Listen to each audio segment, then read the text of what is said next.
So today I want to jump into what I think is one of the most important things with our kids: connection. And while we all know that word, connection, I get it. Connect with my kid. Yep. I think it's actually misunderstood because often I hear from people, oh, you want me to connect with my kid when they're angry and nasty and engaging all this bad behavior? And on some level, I think we've all internalized the idea that connection reinforces bad behavior. And then we almost withhold it, or we find ourselves not wanting to give it. And this is what I want to talk about today, because I know that in our busy lives, I know that as we're dealing with the day-to-day of parenting, the thing that makes it all more manageable is feeling more connected to our kid. And figuring out what that means in little manageable ways to do that, well, that's what I really want to give you by the end of this episode. Because I think by the end, you'll take a deep breath and say, oh, okay, I can do that. And hopefully even I'm going to do that. I'm Dr. Becky, and this is Good Inside. We'll be back right after this.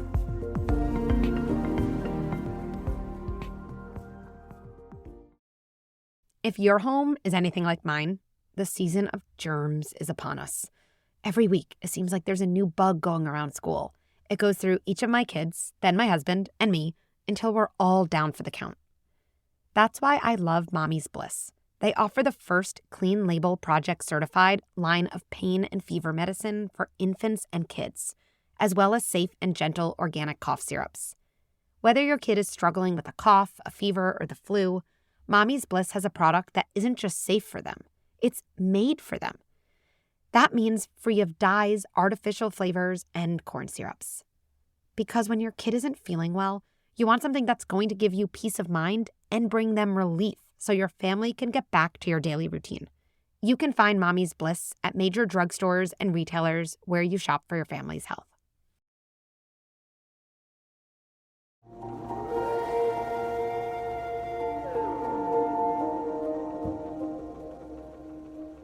Today, I'm going to answer 3 questions from you.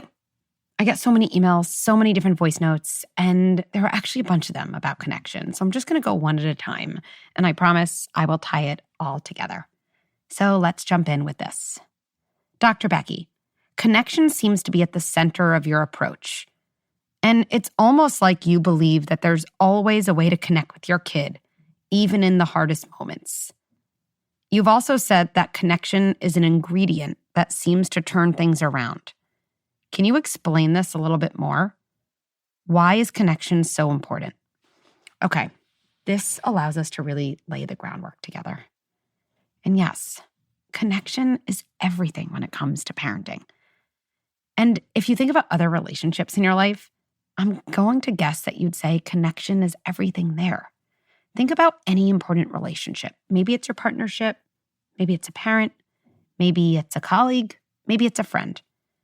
And then think about the different stages you've been in with that person. My guess is when you feel disconnected, meaning there's just more distance than you'd like. You feel like someone, didn't attend to something that really mattered to you.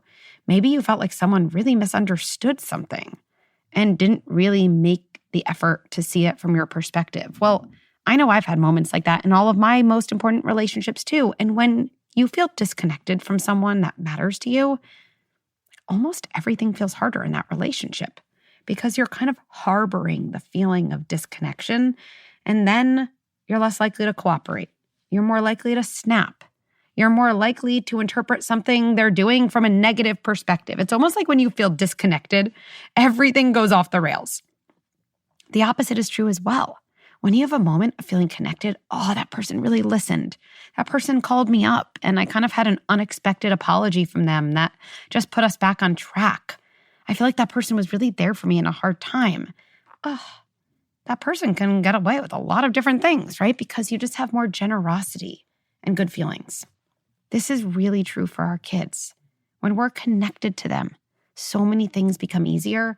And when we're disconnected from them, so many things become harder. And so actually right now, think about your home and think about what feels hard. And I know on the surface, what feels hard is probably the behavior. Dr. Becky, what's hard is my kid's being rude. Dr. Becky, what's hard is my kid seems to be hitting every child who comes over for a play date. I get that. Those things are hard. But I want you to ask yourself kind of a deeper question. Do I feel connected to my kid right now? Do I feel like my kid is connected to me right now? And we don't have to have a binary of yes or no. The truth is probably somewhere in between. But I guess then the question becomes, am I as connected as I'd like to be with my kid? Do I think my kid feels as connected as they want to be to me? Because now instead of intervening at the level of the behavior on the surface, we can intervene at the level of what's more core, connection. And then guess what? When you start to feel more connected to your kids, so many of those things at the surface are going to get better. What I really want to do is differentiate connection from permissiveness. This really matters, and it might be in the back of your mind. Yeah, Dr. Becky, I'm not feeling connected to my kid because they're not listening to anything I say. Because they always say, I hate you. You're the worst parent in the world. How could I feel connected to my kid? You want me to connect to my kid? Isn't that basically like approving of their awful behavior? Here's where I want to come back to something totally foundational at Good Inside that really relates to connection. I want you to look at one of your hands, and I just want you to say, this is my kid's bad behavior. And I'll agree with you. It might be, quote, bad behavior, and name it out loud. It's never listening the first time. I agree. Annoying, less than ideal behavior. You're totally right. It is talking back. It's going to get a snack in the kitchen when I precisely said no snacks before dinner. It is hitting. It is nasty words to a sibling. Okay, look at that hand and move it far away from your body. I'm looking at my left hand. That is my kid's behavior. Now, I want you to take your other hand and move it far to the other side. So your hands are far apart. And I want you to look at that hand. And I want you to remind yourself that hand represents your kid. Your other hand is their behavior. But this hand is your kid. And you have a good kid. Under all that nasty behavior, and maybe you're thinking everything you just named, Dr. Becky, it's all happening in my home. Under bad behavior is always a good kid. And you can always connect to the good kid under the bad behavior. This is never permissive. So let me explain the difference, okay? My kid, let's say, is always talking back. I'm not cleaning up my room. You can't make me, right? Let's say it's something like that. Permissive would be saying something like this. Oh, sweetie, but we have to clean up our rooms. We always do that in our house. I know it's hard. I'm almost not really understanding what just happened in front of me, and I'm not being an adult. Now, interestingly enough, when we do the opposite extreme, we just snap back at our kid. You can't talk to me like that. What's wrong with you? No dessert for a week. We think what we're doing there is telling our kid that their behavior is bad. But because we're not separating the good kid as separate from the bad behavior, what our kids actually take in is that they are bad. And then they feel totally alone and disconnected. And then they harbor anger and pain, which guess what? Surfaces as bad behavior. So what's in the middle? How can we prioritize connection even when there's bad behavior and doing it in a way that we're not permitting or reinforcing bad behavior? So watch this. Hey, sweetie, I know it's annoying to clean up your room. And I know there's another way you can say that to me because you're a good kid and you can figure out how to communicate your frustration in a respectful way. What I'm doing is I'm seeing the good kid. If we can't see our good kid underneath their bad behaviors, and let's stay with this theme, if we can't connect to the good kid who's under their bad, rude behaviors, our kid forgets that they're a good kid. They're identifying as a bad kid, and kids who identify as bad kids just engage in more bad behaviors that leads to more disconnection, and we're off to the races in a direction where nobody wins. We can bring this to the workplace too, because I think ironically, we have a more sophisticated, nuanced understanding of good bosses than we do of kind of good leaders in our family, right? Let's say you are often late to a meeting. If your boss simply interpreted that as disrespect and they said, I will not put up with this, right? And maybe instead of saying no dessert for a week, they say, I am taking away your lunch allowance for the week. Nope, the company is not paying for your lunch. Just think about how you'd feel. You're even more distant from your boss than you were before, more misunderstood, looked at as kind of a bad employee because you have bad behavior. Now, the other side isn't great either. Oh, you're late. No big deal. Come when you want to come. Meeting time, schmeeting time. I mean, I'm running good inside. I would never do that. What's in the middle? I'd probably find that person after, and I'd probably say, hey, you've been late a lot. And here's the thing. I know you know that starting meetings on time really matters. And so there must be something going on. I know you're a good person. I know that you care. And I want to work with you at figuring out what's getting in your way of getting here on time, because I feel like if we work together, we can figure this out. Okay, I just want to know which person hears me say that and says, oh my goodness, that is such permissive CEOing. What a permissive boss. Or if they say, oh my goodness, if I'm going to change my habit of being late, you better bet it would be for a boss like that. Because they're letting me know what's acceptable and unacceptable. And then they're seeing the good inside me and connecting to me as a human. They also have probably been late. They've also been rude. They've probably also struggled. And they're relating to me as a person who needs some help, not as a bad person who needs to be sent away. Connection matters so much. Connection is not permissive. Connection doesn't mean you approve of bad behavior. As a boss, connecting to my employee who's late doesn't mean it's okay that they're late. It means that I want to understand why they're late. I want to connect to the good person underneath so we can move things forward in a good direction. And that's the exact same thing our kids need of us.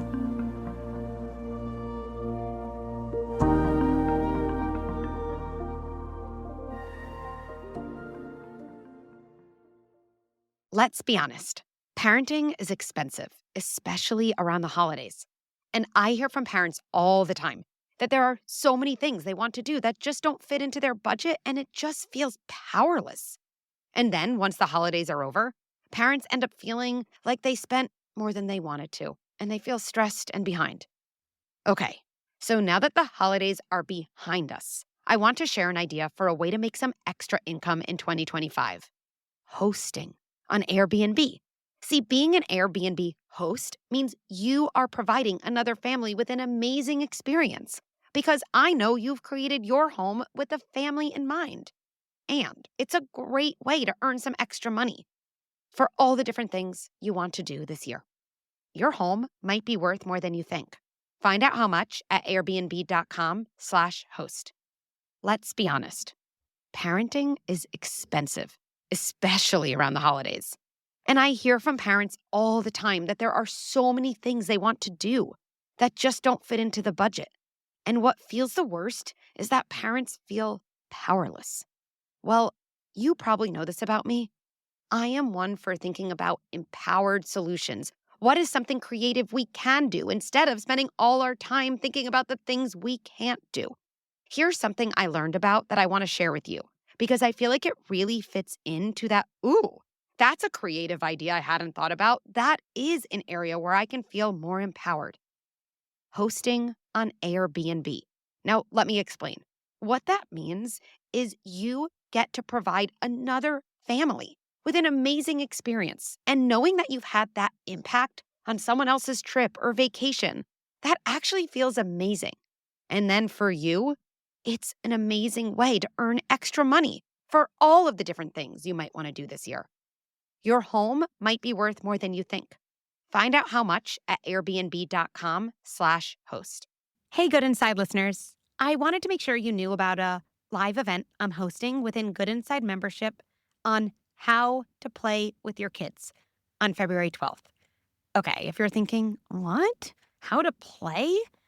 Look, something I always aim to do at Good Inside is de-shame the feelings that so many of us have and hide. I hear from parents all the time, "Oh, Dr. Becky, I don't like playing," or "I feel so awkward," or "I literally don't know what to do." Those feelings make sense, and I'm here to help and break it all down and make it simple. Good Inside members, you can RSVP for this event today.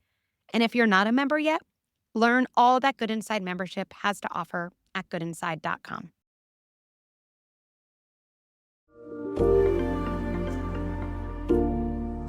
All right, let's go to the next question. I hear you talk about connection all the time, Dr. Becky. And I get it, and I agree, but I am so burnt out. I feel like I don't have time to connect with my kids. And I know that's awful to say, but it is how I feel. And this is anonymous, and so I feel like I have to get that out there. I'm going to take a deep breath with this one. When I read this question that came in, I just want to give that parent a hug and say thank you for naming something that I think now tens of thousands, hundreds of thousands, millions of parents will nod and say, oh my goodness, I can't be that bad of a person if that other person feels that way too, because at least I know I'm not the only one. I feel like I don't have time to connect with my kids. It sounds so awful to say, and it is so common to feel. So if you're feeling that way, I hope you can just tell yourself right now, I'm not a monster. There's something here to understand. There's probably something here to reframe. I could probably look at it a different way. And good parents have these thoughts. Maybe go back to those two hands, right? We're saying I have a good kid who's engaging in some bad behavior. I'm a good parent who feels like I don't have time to connect with my kid. Oh my goodness, what's going on? And what can I do that feels manageable to me? If we zoom out, it's just really hard to be a parent right now. I mean that. It's really hard. And if it feels that way to you, that's because it is that way. Right? We all want to be present and connected with our kids. And there is just this endless to-do list. Endless. And the logistics and the ordering and the signups and the after school and the carpools and then all the things we're supposed to be doing just for ourselves, right? If you're feeling burnt out, I get it. And so if you have those feelings inside you, those thoughts that say, I don't have it in me to validate the feelings underneath this tantrum, or the last thing I want to do is finger paint right now with my child. I just want to zone out on the couch. Welcome to the club. I'm not afraid to tell you I've had all those thoughts too. Those thoughts don't make you a bad parent. Those thoughts, the I don't have time for something in theory I would want to have time for, they make you human. And they mean you're struggling. There's good news here, okay? And the good news is that building connection with our kids, it doesn't have to be complicated or terribly time-consuming. And I know what you're probably thinking, Dr. Becky, if you give me something to do that's going to take 30 minutes and you're like, it's so simple and it's not time-consuming, just do this thing. I swear, I'm not going to do that, okay? I'd roll my eyes too. I want to give you one example of what I mean. I call it whisper to connect. Whispering something to your kid, something that you probably were going to say to them anyway, is one thing you can do today, no matter how burnt out you feel, to connect to your kid. I want to tell you what I did the other day. My son was actually playing kind of independently. How lovely. That does not happen all the time in my house, but it did happen. And I was just looking at him and feeling like this moment of gratitude of, that just gives me 60 seconds of breathing room in the kitchen. And I just walked over to him and I gave him an unexpected whisper. What did I say? I was just thinking about how much I love you, and I wanted to tell you that. That's it. That is one thing I did to increase connection. I was kind of feeling that way about him. So often, I think we feel things and we just don't surface it. We hear our own thoughts about other people, our nice thoughts. And sometimes the easiest thing to do is just take a nice thought you're already having about someone in the moment and bring it to them. It's like a bridge then. It's a nice thought in you. It comes out of you and it connects to them. You're forming a bridge between the two of you. which really is the essence of connection. As I tell you this, I think about my kid's reaction. He had this knowing, big, although on the surface, it kind of looked constrained grin, where I just felt like what I did mattered. I really, really did. Whispering is something I think that feels very intimate and almost sacred. There's something about a whisper that makes someone feel chosen and special, and it makes your relationship feel really special. So I guess that would be a really manageable thing to do today, even if you feel completely burned out. Whisper something nice to your kid in an unexpected moment. You can do it when you're putting them to bed for sure, but interrupt a moment with them. Go up to them. Wait, I want to tell you something. You're an awesome kid. I was just thinking about that. I wanted to tell you. I love you so much. That's it. And I guess I can't help myself but to think about what we might need to whisper to ourselves. Because if you and I are feeling burnt out, then I think we're in need of connection and recognition and something sacred and special. Sometimes it's hard to think about the words we need to hear. So maybe I'll, kind of take a spin at trying a few things. And then maybe you can decide which of these things you need to pick up and take in. You're doing a great job. I wanted to let you know that. I see you tuning in, working so hard. You're doing enough. You are enough. Whisper to connect. Whisper something to yourself. Whisper something to your kid. If it makes more sense in your life, maybe the whisper you need to share is with a partner late at night, or a co-parent, or a friend, or someone who's been supportive. The last question about connection that I want to answer today is about one-on-one time. Dr. Becky, I know that one-on-one time with my kid is important, but I'm someone who likes the details and the roadmap. I keep thinking I would do it, but what do I do in that one-on-one time? How do I make the most out of it? Are there specific rules I'm supposed to follow? If I only have a few minutes with my kid at the end of the day, how can I get the most out of that time? So the first thing I want to say is I too am someone who loves a roadmap. And I also want to kind of liberate us all from the idea that there's some perfect answer out there that can feel comforting if we think we have it, but it can feel very anxiety producing when we don't. And any amount of one-on-one time with your kid where devices are away, where we're just kind of present, where oddly enough, we're less goal-oriented, like we're not trying to do something the best way, where we're kind of just there, that's really what our kids get so much out of. Now, as a pragmatist, I hear myself hearing that, especially in a moment where I was looking for a specific answer and feeling very, very unsatisfied. So I will share a few guidelines, but I would just love you to take them in as ideas to try on, not outcomes that you need to perfect. Because you'll know in your heart if you have even just 5 minutes with your kid that felt meaningful. And those 5 minutes might not follow any of the guidelines I'm about to share. And that doesn't mean you were doing it wrong. It means you were tuned into something that's very right. So with that in mind, how to get the most out of one-on-one time. First, make it a prescribed amount of time. As you know about me, I think I'm a huge fan of boundaries. Boundaries and connection go together. And so setting a boundary, like we're going to have 10 minutes together in your room, right? And then I'll share some more details about what you can do. But the boundary of the number of minutes also kind of makes it special and makes it less fluid with the rest of your day. You're kind of saying this is concentrated time together. And that's actually really helpful in defining it. You can also call it something special. So you can call it Mommy Risha time, Daddy Bobby time, right? Something like that. Again, it kind of encapsulates it. Okay, 2. And this is the hardest one, at least for me. Put your phone away. And I've said this before and I'm going to say it again. I have learned that for me, a phone behind one door It's just not enough. I don't know. I hear it ding and I become, I don't know, like a magnet. I'll be in the middle of one-on-one time. I hear my phone and I say, oh, I'll be right back. I just have to check. And I don't know, in case it was something, quote, important. And then it kind of negates the special time I was trying to have with my kid. I personally need my phone behind 2 closed doors or it needs to be off.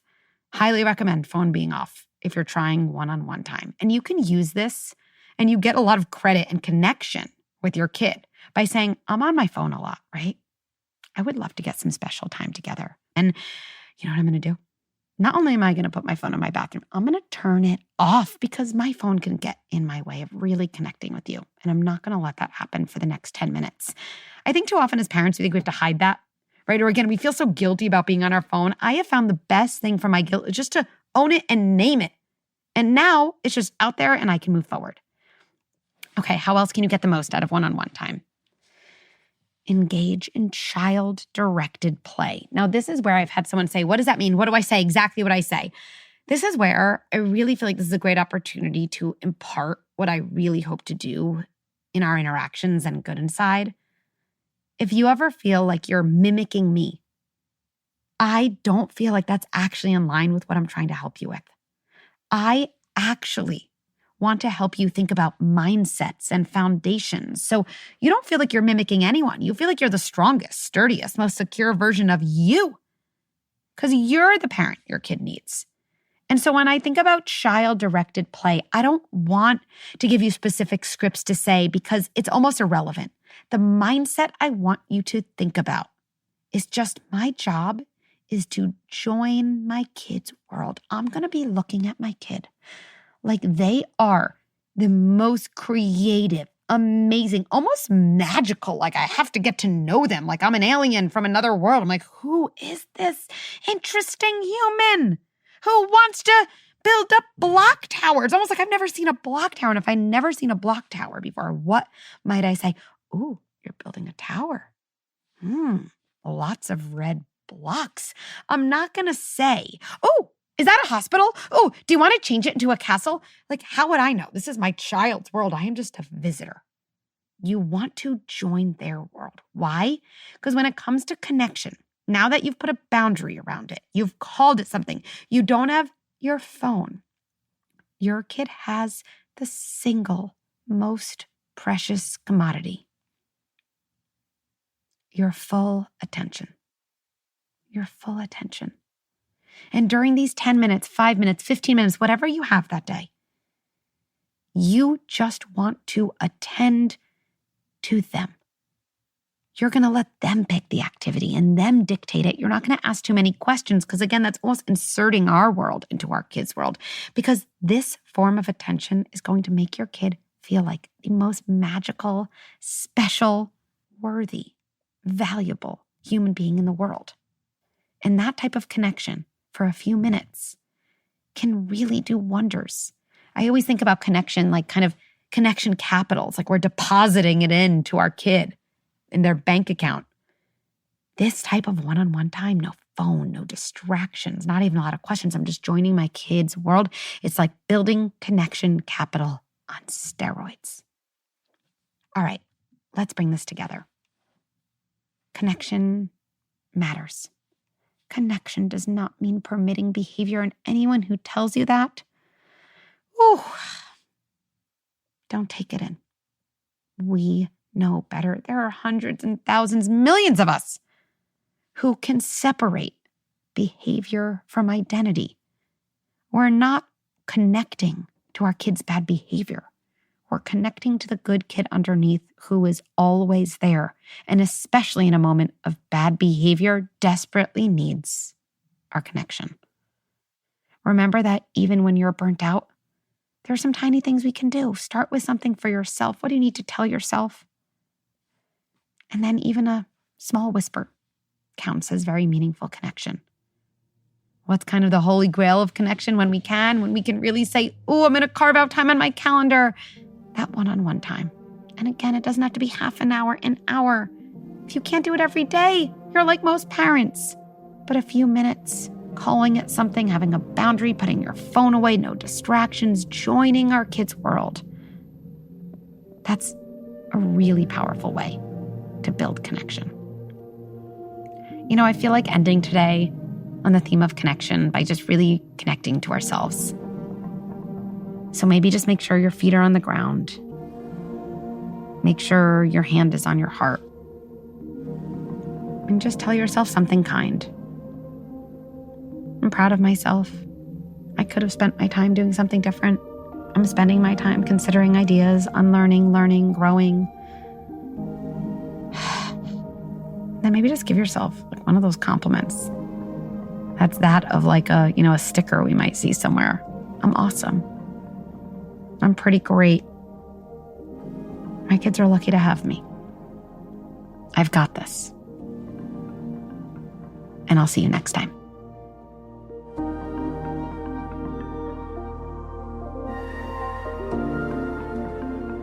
Thank you for listening. To share a story or ask me a question, go to goodinside.com/podcast. Or you could write me at podcast@goodinside.com. Parenting is the hardest and most important job in the world.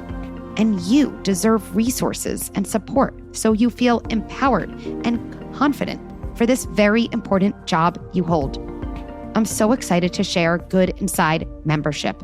It's the first platform that brings together content and experts you trust with a global community of like-valued parents. It's game-changing and built for a busy parent who wants to make the most out of the few minutes they have. And one last thing before I let you go.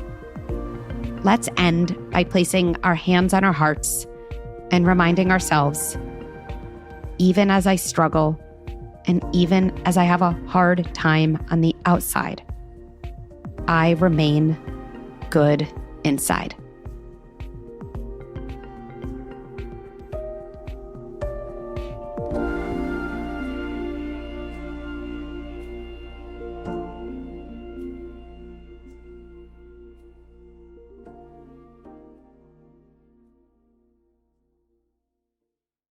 Today's episode is in partnership with Airbnb and Mommy's Bliss.